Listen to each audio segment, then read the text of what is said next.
2025년 12월 18일 미국 뉴욕 남부 연방법원에서 블록체인 생태계에 큰 충격을 줄 사건이 하나 터졌어.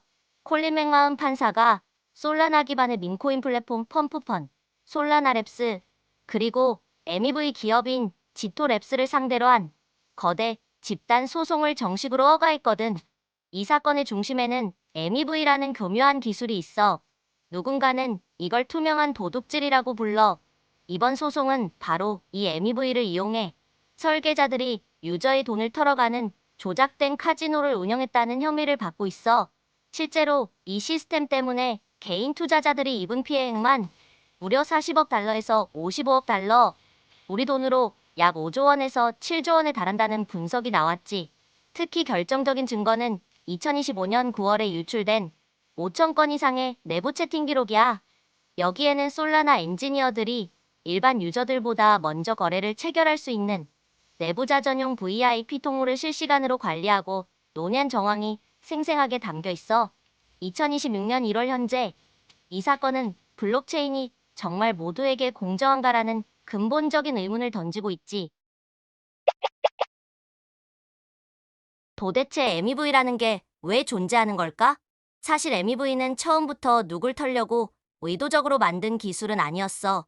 블록체인은 수만 개의 거래 중 어떤 걸 블록에 넣고 어떤 순서로 처리할지 결정하는 교통정리가 반드시 필요했거든. 이 막중한 임무를 검증인에게 맡겼는데 여기서 문제가 터졌어. 검증인들이 깨달은 거지. 어? 내가 이 거래 순서만 살짝 바꾸면 앉아서 돈을 복사할 수 있겠는데? 원래는 네트워크를 질서 있게 유지하라고 준 순서 결정권이 검증인의 주머니를 채워주는 수익 창출권으로 변질된 거야. 이더리움이나 솔라나 같은 체인에서 이 권한은 더욱 강력해져. 이들의 대기실인 mempool은 사방이 뻥 뚫린 유리방이라서 누구나 내 거래를 엿볼 수 있고 돈을 더 많이 내는 사람에게 순서를 먼저 내주는 경매 규칙까지 있거든. 결국 이 교통정리 권한이 봇들과 검증인의 손에 들어가면서 우리가 거래할 때마다 나도 모르게 당하는 합법을 가장한 갈취의 실체가 된 거야. 자, 그럼 이 투명한 도둑질이 실전에서 어떻게 일어나는지 보여줄게. 가장 대표적인 게 바로 샌드위치 공격이야. 내가 코인을 사려고 멤풀에 주문을 넣으면 봇이 0.1초 만에 내 거래를 포착해. 그리고 너보다 가스비를 더 많이 내고 앞질러서 코인을 먼저 사버려. 가격이 튀면 그 비싼 가격에 내 주문이 체결되고 봇은 즉시 내 뒤에서 팔아치워 차익을 남기지. 내 거래가 앞뒤로 샌드위치처럼 끼어서 탈탈 털리는 셈이야. 유저들이 이렇게 당하는데 왜 이 MEV는 없어지지 않을까? 이건 그 체인들이 스스로 파놓은 수익의 함정에 빠졌기 때문이야. 첫째, 고비용 구조를 메꾸기 위한 나쁜 보너스야. 솔라나처럼 고사양 서버가 필요한 체인들은 유지비가 엄청나. 검증인들이 그 비용을 감당하려면 정상적인 보상 외에 MEV 같은 뒷돈이 절실해지는 구조가 된 거지. 둘째, 수수료 경매라는 특수한 규칙 때문이야. 돈으로 새치기를 허용하는 판을 깔아줬으니 봇들이 판을 치는 게 당연한 결과지. 셋째, 이득을 보는 주체가 너무 강력해. 검증인과 대형 MEV 봇들이 한 팀이 되어 막대한 수익을 나눠 먹고 있으니 유저의 희생보다 자신들의 수익 극대화가 우선인 셈이야. 하지만 카르다노는 이런 지저분한 수익의 함정을 처음부터 거부했어. 카르다노가 MEV 공격에서 자유로운 이유는 아주 명쾌해. 첫째, 카르다노에는 수수료 경매가 없어. 돈을 더 낸다고 순서를 새치기 할 수 있는 시스템 자체가 아예 없거든. 모든 거래는 먼저 도착한 순서대로 공정하게 처리돼. 돈으로 순서를 살 수 없게 만든 거지. 둘째, 결정론적 모델이야. 거래를 보내기 전 내 지갑에서 결과와 수수료가 이미 100% 확정돼. 네트워크 상황에 따라 가격이 변하거나 결과가 뒤바뀌지 않으니 MEV 봇이 중간에 끼어들어 장난을 칠 여지가 원천 봉쇄된 거야. 물론 이런 설계가 완벽하기만 한 건 아니야. 가장 큰 단점은 급할 때도 새치기가 안 된다는 거야.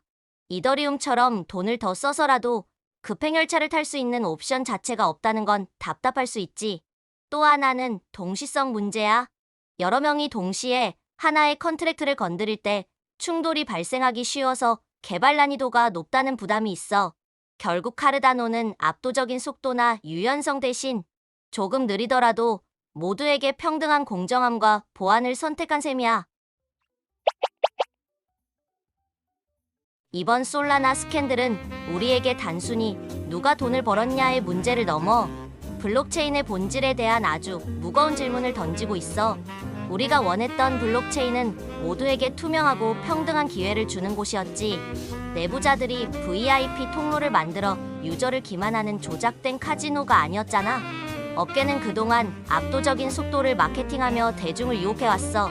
하지만 그 뒤에 MEV라는 독버섯이 자라고 있었다는 게 이번 사건으로 드러난 거지. 카르다노는 조금 다른 길을 걷고 있어. 남들이 속도 경쟁에 매몰될 때 어떻게 하면 설계부터 공정할 수 있을까를 고민했지.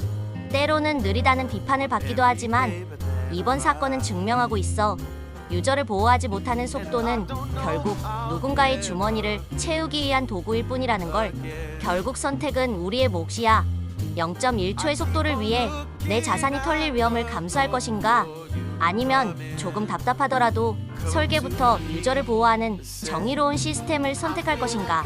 어떤 생태계가 당신의 자산을 지켜줄 수 있을지 이제는 머리로 판단해야 할 때야. 모두가 사용할 기술은 단순히 빠른 것을 넘어 투명하고 공정해야 해. 설계부터 유저를 보호하는 카르다노와 함께 더 건강한 생태계를 만들어가 보자. 오늘 영상도 유익하고 재밌었다면 구독과 좋아요를 잊지 마. 크탑과 스마트하게 에이다 하자.